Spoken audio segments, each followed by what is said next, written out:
Yo, what's good? It's your boy V Moss here with another episode of Neptunes Sunday. Welcome to episode 73.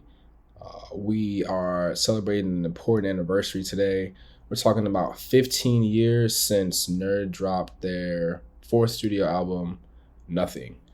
Released in November 2010. Despite the usual upbeat vibes of most of the N.E.R.D catalog, this album definitely has more serious tones than some of the other projects. Pharrell told Billboard when the album came out, quote, "We needed to align ourselves and make ourselves parallel and congruent with what society is feeling." He referenced the rise of the Tea Party movement and there being so many different hybrid sects of people and issues.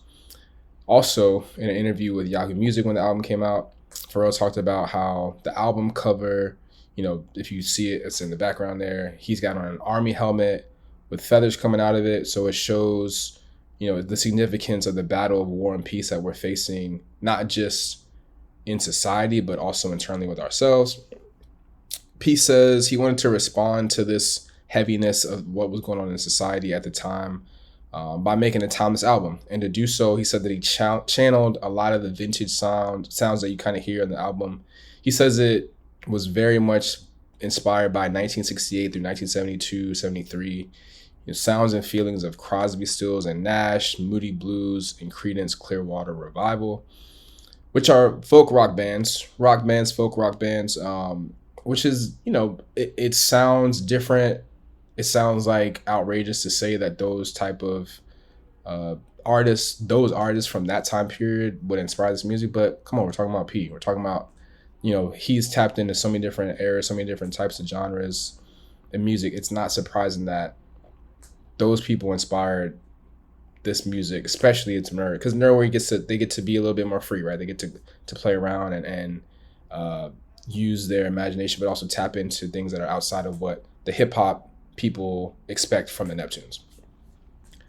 So let's get right into it. Let's get into the song. So first off, they start the album off with "Party People," which is a great opening song. The energy of it features T.I. In an interview, Shay told MTV that this track was inspired by hard party night in Europe. Quote, "We were in Monaco and we were looking around and we were just seeing how people were having a great time and you couldn't tell them shit. It was like 5 a.m. in the morning and you would have thought it was like 1," he said. "People were partying just as hard. So we were like, yeah, whoa." Part of the reason why I like this song is T.I. is one of my favorite rappers. I could go on a rant. We've talked about T.I. on the show because of him being one of the main frequent collaborators. Obviously, working with Pharrell on his first album, but then, having Pharrell recruit him to join Columbia and then having Pharrell executive produce the Paperwork album. So, yes, T.I. is one of my favorite rappers. I think T.I. kills it. I think T.I. arguably could have been in people's top 5 for a period of time in the late 2000s, early 2010s. But specifically, as we're talking about this song, it's one of the rare rap features that we get on a N.E.R.D album, right? We think about it, Lee Harvey on Lap Dance, Clips, Pushes on Truth or Dare, Mouse is on Am I High. I don't really count Pusha, Lupe, and Kanye on Everyone Knows remix. That's basically a CRS. That's a separate song. It's like a CRS remix or CRS song with featuring Pusha. But obviously we know there would end up being a bunch of rap features on the self-titled album, which will come out way later, 8 years after this album came out.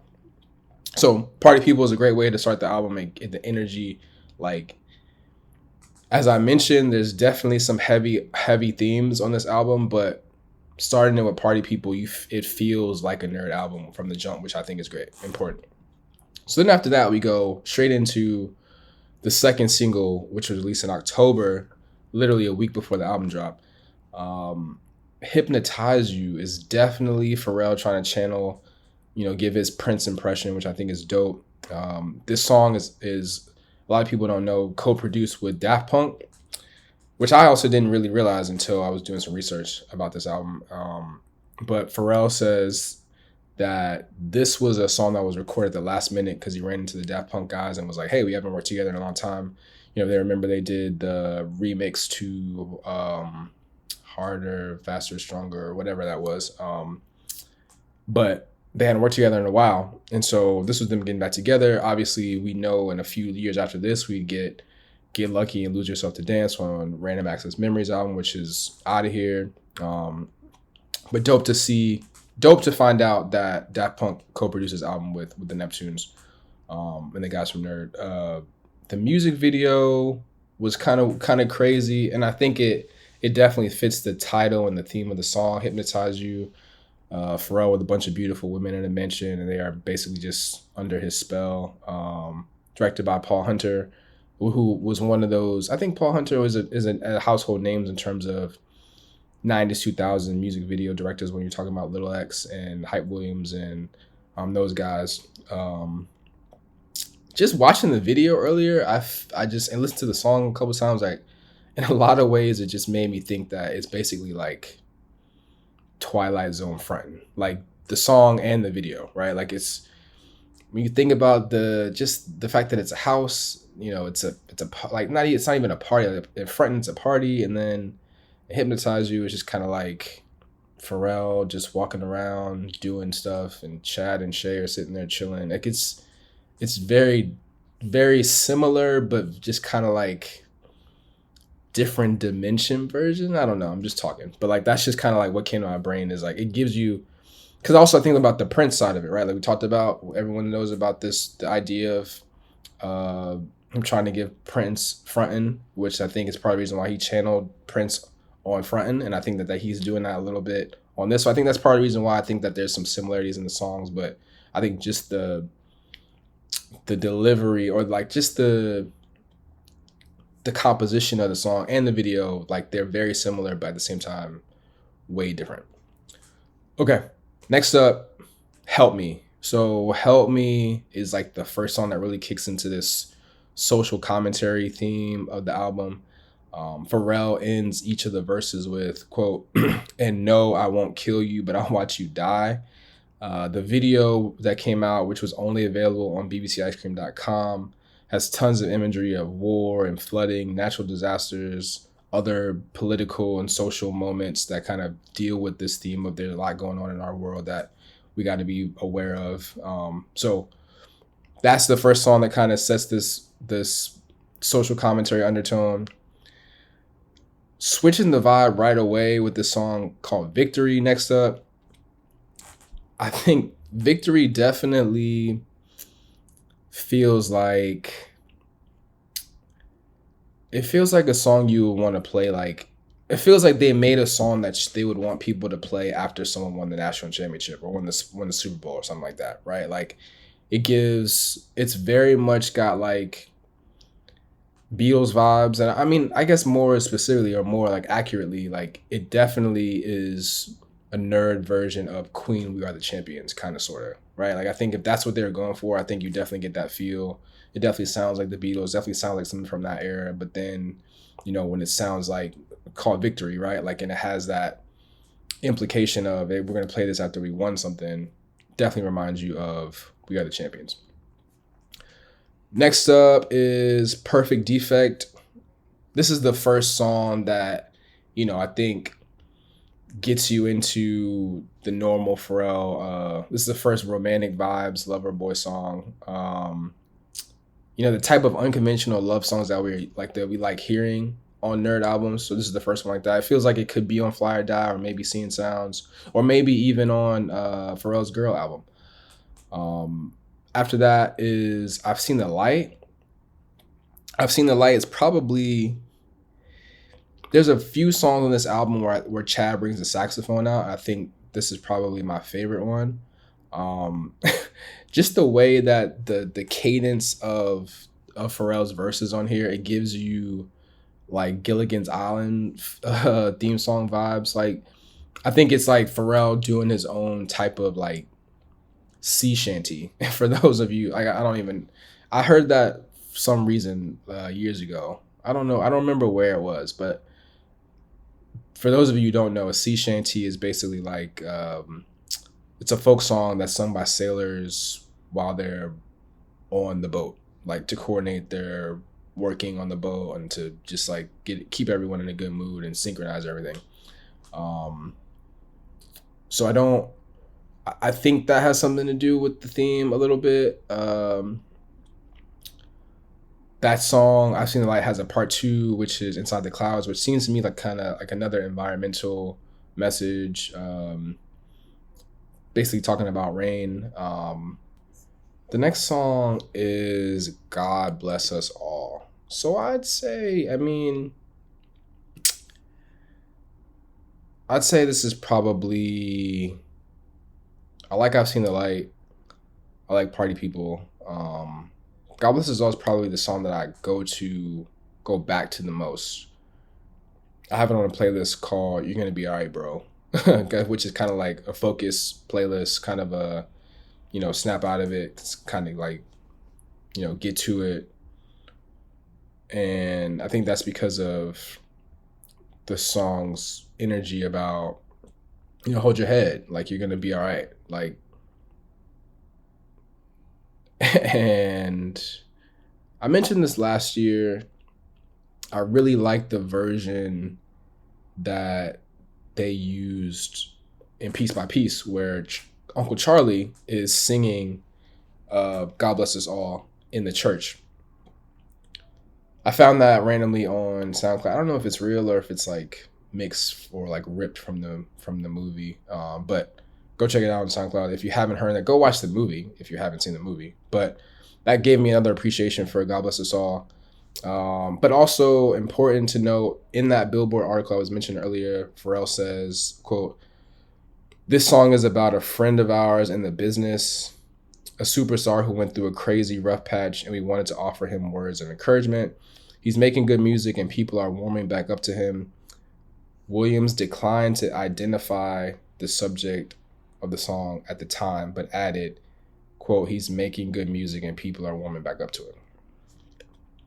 Later, in an interview with Yahoo Music, Pharrell confirmed that that song is actually about Chris Brown, who we all know was trying to revive his career after his whole domestic violence back and forth issue with Rihanna in 2009, which was a big deal and really hurt his career.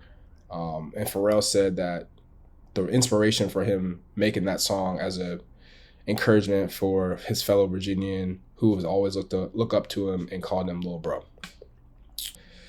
All right, next up is Life as a Fish. Definitely got environmentalist vibes here.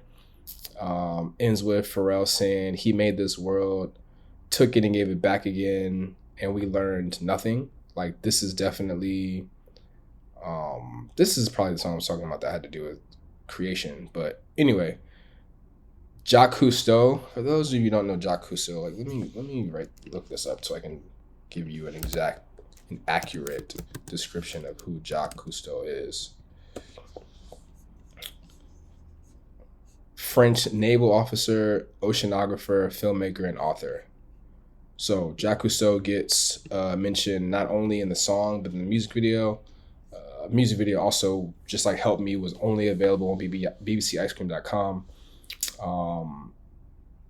This video really, like, it's really crazy the timing of this. Like, it reminded me of an art exhibit that I saw this summer at the Virginia Museum of Contemporary Art.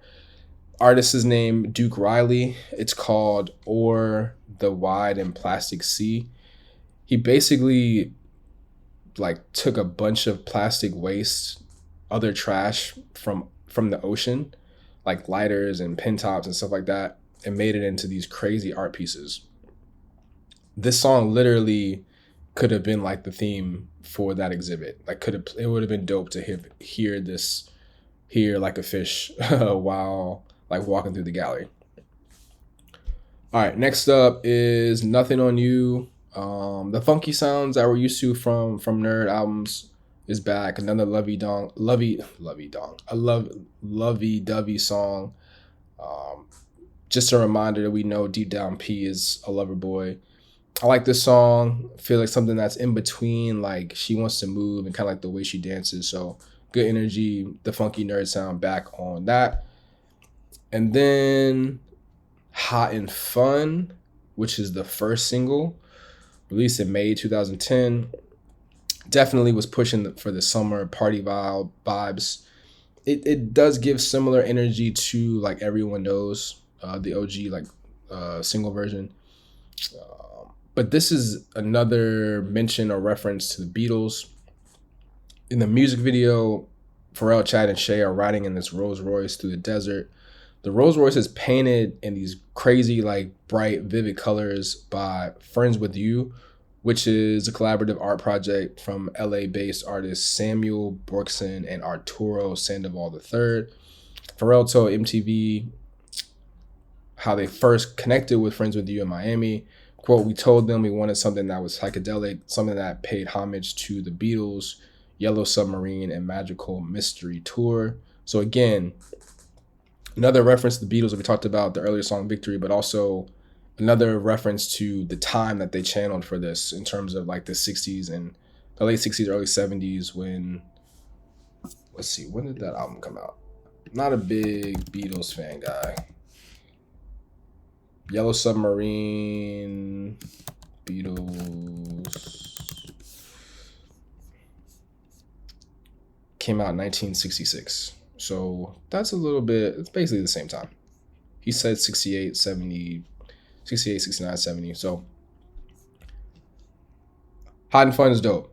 One of my favorite songs on the album. Gotta mention, of course, there's an Entourage reference here. Shout out to Scott Venner. Season 7, episode 7, I think is what I have in my notes. Tequila and Coke, which was, this song was perfect placement for this crazy house party that they're having, fueled by tequila and Coke. Season 7, for those of you who may or may not be fans of Entourage, is one of the more polarizing seasons of the whole series. There's a lot more drama than comedy for once. This is probably the only season that has more drama than comedy. And I personally, as a huge fan of the show, loved how season 7 showed more depth and growth for the other characters, not the main character. So like, I love to see E really get into his own professionally, and same thing with Turtle. And Turtle have his own storyline and his own characters. And we had the love interest for the first time in season 5 and 6, but then this was different. But at the same time that those things are happening for the two of them, Vince is spiraling, and watching that spiral was hard. Because I mean, this is not an Entourage podcast, but I'll say this as a fan. Maybe there's some fans that will relate to this, but so for me, I became a huge fan of Entourage. In college, I would catch a couple episodes on HBO here and there, but I never was like, oh, I gotta watch it every Sunday night when it came out. So when I graduated college and moved back home for a year and a half, basically my mom had a couple trials of HBO or something, and I just binged it. I was able to watch all of season 5 when it was happening in real time, and then I was able to go back and catch all the seasons leading up to that, and then be ready for season 6. And so I watched season 6 and 7 and 8, 6 and 7 and 8, right, when they happened. So I think that's part of the reason why season 7 was so hard, because I had just in the span of people watching since season 1 in real time, I really watched all 5, 6 seasons in the span of a year. And I was like, this is crazy that this is happening. So anyway, I say all that to say, always dope to be able to have a Neptunes moment in Entourage. We did a whole episode about that back in episode 60 something last year, but go check that out. Shout out to Scott Benner, who you guys may or may not know is the music producer for Entourage and some other TV shows that you know and love, specifically ones on HBO. All right, so after Hot and Fun, technically the rest of the songs are deluxe bonus tracks. It's in the Air is cool. This was probably one of in addition to the subject matter of the song, they really hammered home the political themes with this when they had this opening like 45-second long clip of a speech from Senator Patrick Kennedy about like the lack of media coverage for the U.S. war casualties in like 2010. So again, like I said, this was heavy moments on this album, and the fact that they included something like that just shows they were committed to using this album as a platform to show, use their voice and tell, their feelings about what was going on. Sacred Temple is cool. I don't really have anything great to say, like anything special to say about that. I Want to Jam, I think, is about like in terms of like the energy. I like the energy and the balance. It feels like a N.E.R.D album, the guitar wise, the rock vibes that we're used to from N.E.R.D albums. The Man, nothing really special to say about that one either. I will say the bonus track. So 2 bonus tracks. Fuego is a bonus track for iTunes. And then here we go. Ride That Thing. Ride That Thing was an Amazon bonus track, which I had literally never heard until today, which is crazy. It features FamLay. It's a cool song. I think listening to it, I immediately was reminded of like the bounce in it that sounds like a N.E.R.D remix of Nelly's Let It Go, Lil Mama.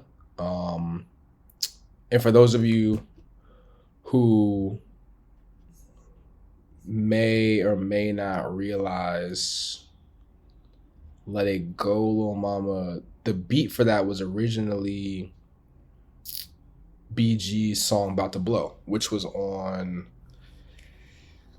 the Out of This World mixtape, which is interesting. The relationship with Cash Money is complex. So I don't know how much that has to do with the fact that that song was not officially released. I don't know. I know BG was in and out of jail, and maybe I know his relationship with Cash Money has also been complex, but I like both versions. I think BG's version is cool. But speaking of Cash Money, I was trolling last week and watching the verses. I said, I tweeted that I was just watching to see if Cash Money would come out and do What Happened to That Boy. And they didn't. And the fact that they didn't perform it, but if you have seen any of the videos from this summer or you went to any of the shows, Clips' tour, Let God Sort Them Out, they do that song and they do it early and people go nuts for it. And they should. I think it's one of the best Neptune songs of that time, but I think it was a great way to showcase the Clips and who they are and what they can do outside of, the great stuff they did on their album. But anyway, final thoughts.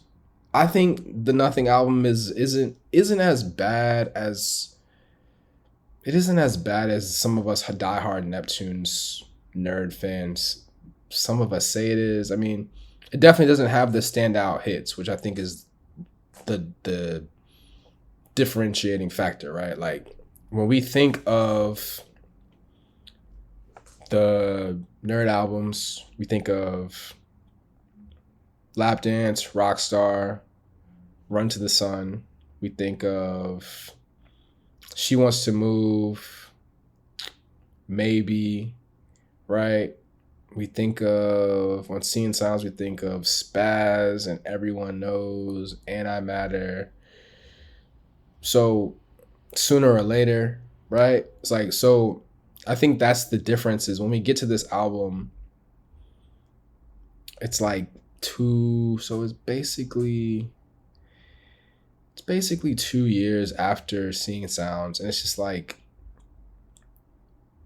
Party People is great.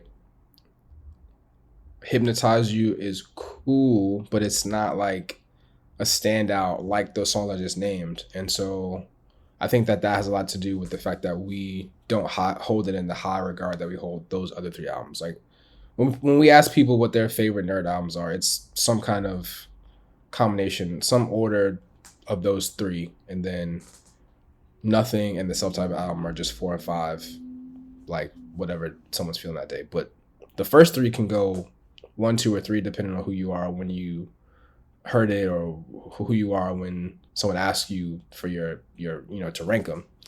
But then, it also, like, just listening to it again the past couple of days and reading about it, and just like, you also gotta unfortunately think that, maybe it's the fact that it had these political and social messages and undertones in it that it just didn't get the push, right? Like, it didn't, it